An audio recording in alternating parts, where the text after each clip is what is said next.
はい、ということで後編です。いやー、20分に収めたいと思ってたんですけど、ちょっと体のことを説明するのはなかなか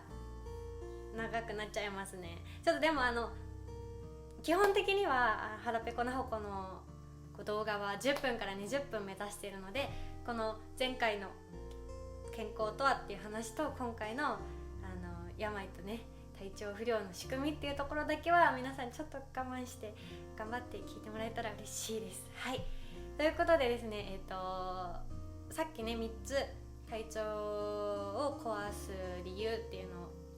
お伝えさせてもらったんですけど、もう一つその病気とか体の仕組みを考えた時に一つ体質の差っていうのがあるんじゃないかなと思っていて、これは私が自分で体験したり、家族だったりパートナーだったり周りの友達だったりを見てたり、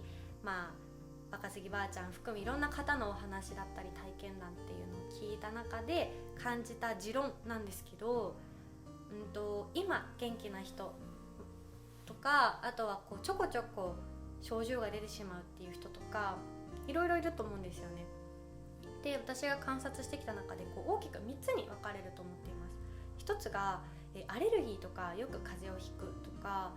生理不順とか、生理トラブルですねを持っている方っていうのは、小さな症状で頻繁に体が SOS を出してくれる体質を持っている人なのかなと私は感じています。で、2つ目がインフルとか高熱とか帯状疱疹とか、あとは盲腸とか、そういう中程度の症状、命に関わるわけじゃないんだけどちょっと入院が必要だったりとか、ちょっと数日寝込まなきゃいけなかったりとか、そういう症状を年に1回とか時々発症してしまう体質の方で、最後ですね、がんとか脳卒中とか心臓病ですね、重度の症状、命に関わるような症状をある日突然に健康だったっていうのに発症してしまう方っていう、この3つの体質を持っている方がいらっしゃるんじゃないかなと思っていて、もちろん大きく分けてですよ。なんでよくあの人元気だったのに最後心臓やっちゃって亡くなったんだよねって話だったりとか、小さい症状の病気をたくさん持っていて病弱だったのになんでか長生きしちゃってる方とかいらっしゃると思うんですよね。それはやっぱり体の毒素をためれる許容量だったりとか、排出できるその力の差だったりとか、そういうのが関係してるのかなって思っていて、私が見てきてる感じやと、小さな症状でやっぱり体の SOS がよく現れてる人の方が大きな病気になりにくい傾向が見られるんじゃないかなって思います。その小さな症状が頻繁に起きてる人ってなんでそうなんだろうって考えるきっかけが多いですし、やっぱり普段から気をつけてるとか、自分の体をね大切にしてる人とかもただただ元気って人よりは多いかなって思うので、そういうのも含めて小さい症状がたくさん頻繁に出てた方が病気っていうのは治しやすいんじゃないかなとも思います。なんで今ね、やっぱりアレルギーとかアトピーで苦しんでる方もたくさんいると思うし、女の人やったら生理不順とか生理痛で本当に生活するの大変な方とかいらっしゃると思うんですけど、その症状をね悪とみなさずに自分の体の SOS だと受け取って、ぜひ自分の心とか体に向き合うきっかけにしてもらえたら、病気とかそういう不調っていうのももうちょっとプラスなものとして捉えられるんじゃないかなと私は思っています。で、じゃあ、体を治すためにはどうしたらいいのかなってお話なんですけど、まずはですね、一つ前提として薬っていうのはですね、一時的な症状を抑えたり緩和するものなんですよね。もちろん体を治すものも中にはあると思います。ただ、ほとんどが対処療法といって、出てきた症状をただ抑え込むものが多いです。根本的に完治させるためのものっていうのはないと言い切れないですけど、ほとんどないと思ってもらってもいいぐらいです。ごめんね、医者の方だったり薬剤師さんだったりいらっしゃると思うんですけど、ちょっとここは事実としてそういう部分もあるので、その全部じゃないですよ。薬で治るものもあるし、やっぱり内臓疾患とかね、飲み続けないといけないものって根本的には治してないじゃないですか。なのでそこも目を向けてもらえると今後ねもっとたくさんの人の命を救えたりとか体を救えたりするんじゃないかなって思ってるので、ぜひ拒否をせずそういう視点もあるんだなって聞いてもらえたら嬉しいです。で薬って、私は全部は否定してないです。やっぱり命の危険が迫ってて一刻を争う時に薬でその症状を、緩和したりとか抑えるっていうのはすごく大事だし、それのおかげで今って死亡率が下がったりしているので、そういう時に使う分にはもうじゃんじゃん使った方がいいと思います。じゃんじゃんって言い方も変ですけど、薬草だけじゃねちょっと追いつかない部分もあるので、そういう時はぜひね使ってください。であとはどうしても休めない時ですね。今の現代社会で休めないっていうのは問題なんですけど、でもそうは言ってもすぐに変えることは難しいと思うので、どうしても何かお仕事とかね用事が休めない時とか、あとは痛みがひどい時ですね。私親知らずを抜いた時やっぱりね痛みに耐えれなくて久しぶりに痛み止めっていうのは飲みましたけど、やっぱそういうのもね自然なものよりかは人工的に作られた薬の方がよく効く時もありますし、それでやっぱりね体のストレスを緩和したりっていうのも大事な効果の一つなので、ぜひいざという時の守り神的な存在で薬を捉えてもらったらいいかなと思います。慢性的な服用っていうのはむしろ体にどんどん毒になっていくので、なるべくですね風邪薬とかそういうのに頼らない、頭痛の薬とかに頼らないことを意識してもらえると体調っていうのが変わってくるかなと思います。ただ今持病を持っていて、お薬を処方されている方は絶対にご自身の判断でやめないでください。私も責任取れません。で私がこれからいろいろ話していくことっていうのは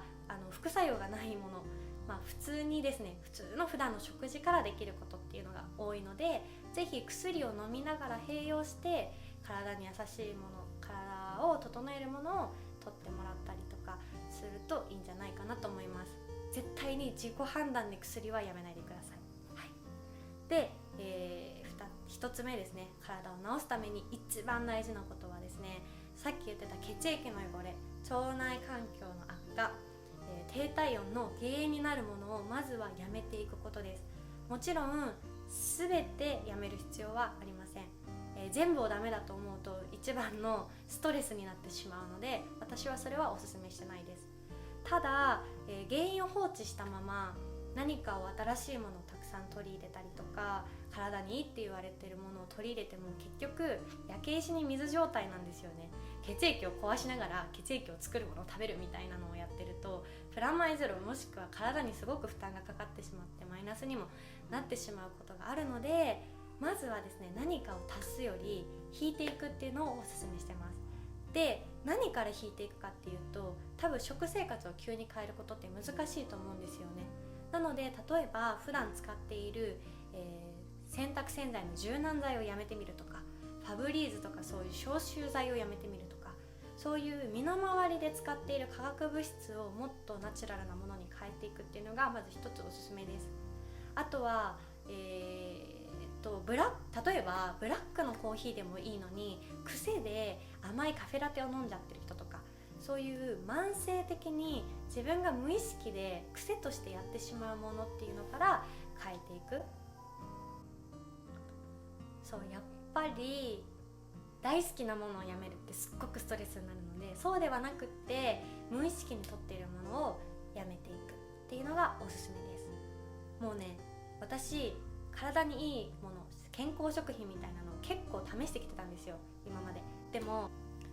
砂糖とかをがっつり食べてきたんでなかなか良くならなかったんですよね。なんでこのやめるっていう視点に立って日常生活を見直してから結構体調の回復っていうのは早くなってきました。なんで健康だから、健康にいいからお肉を食べるとか、好きじゃないのに食べてる人とか、例えばサラダとかもね体を冷やしたりするのね。だからどうしても野菜食べなきゃいけないから無理してサラダ食べてるとか、豆乳を無理して飲んでるとか、何か健康のために無理して取ってるものっていうのは一旦やめてみてください。はい、で、2つ目ですね。逆にさっきの言ってた血液の汚れだったり腸内環境の悪化だったり、低体温の対策になるものを取り入れていくってことですね。特に私はやっぱ塩をちゃんと取ることをおすすめするし、なんでなるべくストレスフリーな生活だったり考え方にシフトしていく。やっぱりあれダメこれダメってやっちゃうとですね、病気になるんですよ。私マクロビオティックっていうその肉魚の動物性食品とか砂糖とか化学物質を使わないっていうところで料理人してたんですけど、店長とか普通に病気だったんですよね。なんかそれでおかしいなって思ったんですけど、やっぱあれダメこれダメってやってきてたので彼らは。なんで、ストレスはためないようにっていう感じですかね。なんでまあね、ストレスをためないように甘いものを食べちゃうとかもあるんだけど、例えば甘いものの中でも別にドライフルーツも大好きなんだけどいつもグミを食べちゃうとか、そういう人はドライフルーツに変えてみたりとか、そういう感じで少しずつ変えていくのをおすすめします。で、取り入れるものっていうのは今後ね、腹ペコな箱でもたくさんご紹介していくので、その中でも自分がいいなと思ったものをぜひ取り入れてみてください。で、なんで結局ですね、和食かつ穀物菜食のご飯が最強なんですよ。もう味噌汁とお米とおかずっていうのを私が推してるっていうのは、ここにあって、それを食べてると結構体が整いやすくなっていきます。はい、で、一番重要なのは自分の体は自分で整えるという意識を持つことです。やっぱり何か病気になってしまったり不調になってしまったりっていう時は、医者がですね治してくれるっていうことを思ってしまう方多いと思うんですね。私もその一人でした。私の場合はですね、どんなに精密検査をしても原因が分からなくて、で2年ぐらいですね婦人科に通ったんですけど、最後先生にですね、あんた子供産めないよって言われたんですよ。20歳ぐらいだったかな。それがすごいショックで、子供ね産まないっていうのはこう自由だけど、もし持ちたいと思った時に産めない体であるって宣言されたことが結構心にきたんですよね。でしかも原因が不明だから今の医学じゃ治せんみたいなこと言われたんですよね。奇跡的に妊娠することもあると思うよみたいなこと言われて、その時に初めて医者に任せてたらダメだと思ったんですよ。もちろんお医者さん皆さんいろんな人のね体の健康を願ってたりとか助けたいって気持ちでお仕事されてる方多いと思うんですけど、やっぱり西洋医学、特に現代の西洋医学の視点一つじゃ体のことって分かんないんですよね。今体のことって 5% ぐらいしか分かってないって言われてます。なのでやっぱり自分の体は自分で治すっていう意識が大事。私はね、そのね子供産めないよって言われた瞬間で、自分で何とかしてやるって思ったんですよ。そっからやっぱり真剣に自分の体を整える方法を探し始めたり、ちゃんと実験するようになったりって意識が変わってから、やっぱあれよあれよとね、ずっともう何年も悩んでたものが改善したりとかっていう風になってきたんですね。なんで、意識として他者への依存からやっぱり自分の力を信じていくっていう方にシフトしていくっていうのがめちゃくちゃ大事になってきます。はい、なんか多分めっちゃ喋ってますよね。ここら辺にしておきますね。今後またぼちぼちといろんなお話をさせてもらおうかなと思っているんですけど、とりあえず体の基礎編ということで、前回のね健康とはっていうのと、今回体の不調のとか病気の仕組みっていうことでねお話しさせてもらいました。で、今回1個だけ一緒にやってみようというワークをお伝えしようかなと思います。それがですね、これも誰でもどこでもできる、無料でできる簡単なものなんですけど、